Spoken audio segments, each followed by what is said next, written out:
Saint-Amour, Chénaz, Beaujolais, Morgon, Brouilly, Régnier, Côte-de-Brouilly, Fleury, Chirouble, Moulin-à-Vent, Juliénas, Beaujolais du village. Les Beaujolais, c'est ça.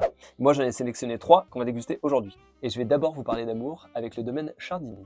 On part au nord de la région sur l'appellation Saint-Amour, millésime 2021, Clos du Chapitre. Saint-Amour, c'est un vin dont le nom lui va parfaitement. Il est charmeur. Généralement, c'est plutôt assez élégant, assez fin, avec quelques notes d'épices, légèrement mentholées.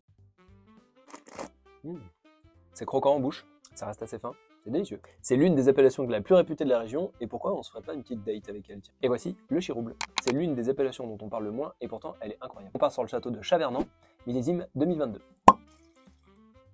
On va être un peu sur des arômes de cassis, fruits rouges, groseille. On pourrait très bien l'accorder avec une petite pintade, et c'est marron. On descend un petit peu plus dans la région, et on part sur l'appellation Régnier. C'est une appellation qui est pas très connue, mais qui vaut carrément le détour. Là, on est sur le domaine de Colonna. On est sur des vieilles vignes, millésime 2023, et sur un sol sablonneux granitique. On continue avec ces jolis gamets. On a quelques notes herbacées, qui tirent un peu sur des notes de violette.